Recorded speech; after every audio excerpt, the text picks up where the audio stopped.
Welcome to Myers Sports of all sorts.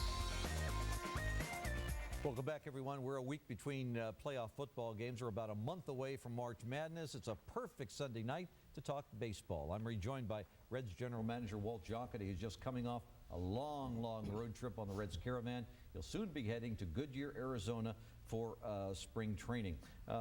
Let's first talk a little bit about Joey Votto. And you know something? He'll find a way to make it better. Yeah, he doesn't want to talk about himself either, does he? No, he doesn't. He's just a remarkable young man and very private guy, but he's amazing talent. Third player.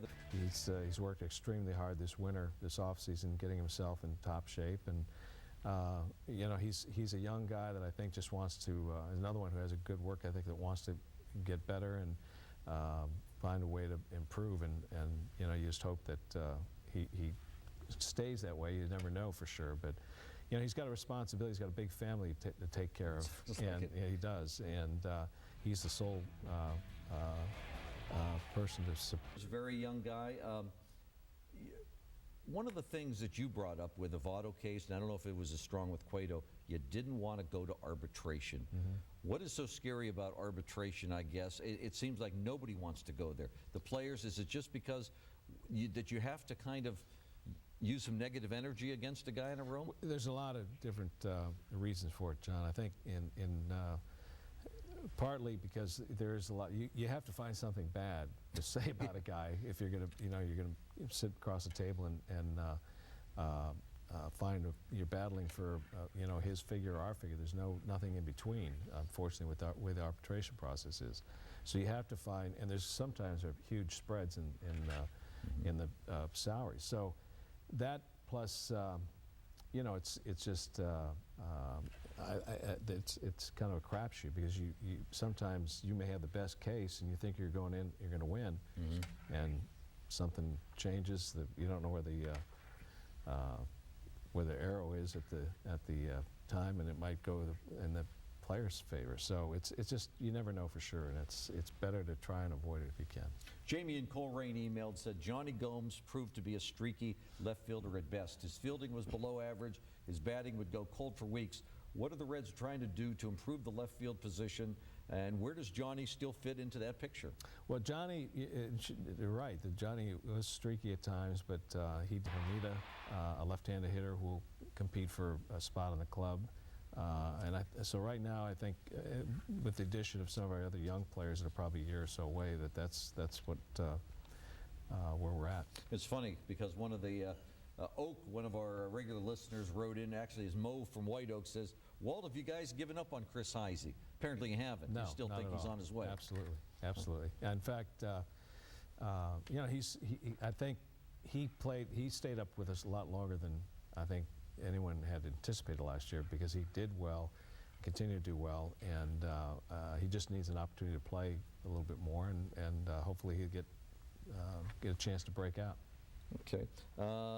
Emailer says, what are your plans for Brandon Phillips?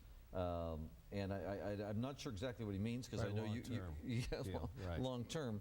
And I'm guessing he's also wondering, as you guys look each year for a shortstop, is that ever a possibility? Well, it's something we've discussed in the past, but with Brandon moving over to short, but I don't think that's something we're going to do. We've, you know, he told me. Spring training less than 3 weeks away in Goodyear, Arizona. Right now it's time to give away some pizza. It is time. We're there. Reds General Manager Walt was at that Saturday morning affair. It should be noted the Reds Community Fund has helped renovate 325 baseball fields through Reds country over the past 6 years. That's quite an effort, isn't it? Yeah, it's a great program, because it's, you know, it was a little chilly out there yesterday morning, but it still was great. We had a good reception, and it's a great program for those young kids. Andy writes, he says, Mr. Jonkety, I believe you're doing a great job in Cincinnati. You have a great combination of veterans with experience and youngsters with talent. My question is, how do you plan to develop a team that can make a deep run in the playoffs against teams such as the Phillies? Well, I think that the one thing, number one, I think we got great experience last year going through the process, and a lot of our young guys who hadn't been through it before, I don't think they really knew what to expect and how to prepare, how to get ready for it. And so I think they now, with that experience, should improve on that. But the one thing we have to do, and I've talked about this, we didn't have the number one killer starter like they have, which they now have 4, I guess, number one starters. But I do believe that of the group of starters we have, the young guys, someone will emerge and be that knockout starter that you need going into postseason. I think that and just just the experience, I think, will help us tremendously. And Jim from Delhi, I guess along the same line, says, any regret on not making a better offer to get Cliff Lee at last year's deadline, knowing how the Phillies' 3 aces outplayed our team? Well, to be honest with you, John, we thought we gave a better offer than Texas did, but apparently Seattle didn't think so. There was a particular player that Seattle wanted from Texas, but that he definitely was a difference maker, and we wish we would have had him, and I don't know much more what we could have done to get him. Okay. Also, with the way Jay Bruce made his swing more compact after Jim Edmonds arrived last year, was there any talk to bring Edmonds back in 2011? Well, I had discussed it with my people, my staff a little bit, but Jim, I think, is going to probably retire. He's still having trouble recovering from that Achilles injury, but he did have a great influence. I talked to Jay Bruce about it and with Stubbs, and he did help them tremendously. I would like to try and get Jim maybe to come to camp for a few weeks if he can, and at least if he's not going to play, maybe help just be around the guys a little bit. Another one of these guys through osmosis kind of helps. Exactly. Steve in Fairfield says, thanks for rebuilding the farm system back to the top level it once was, but how hard is it for a GM to develop a player but not stifle progress if there is no room at the major league level? Well, it's a great question, because Yonder Alonso is an example of that, and you have to try and keep.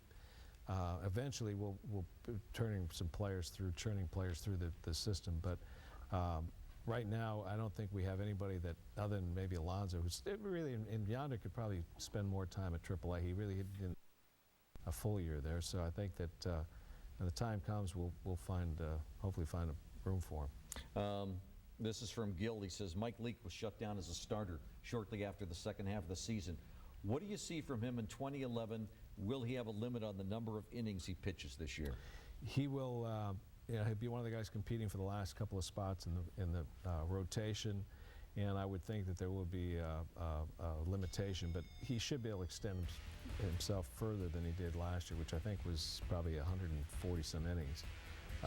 But he hadn't pitched a full season like that, even though he pitched a lot in college.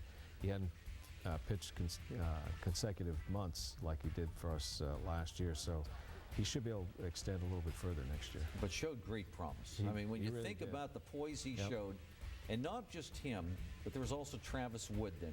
When you needed somebody, you went out and got him. He nearly pitched a perfect game. Yeah. And I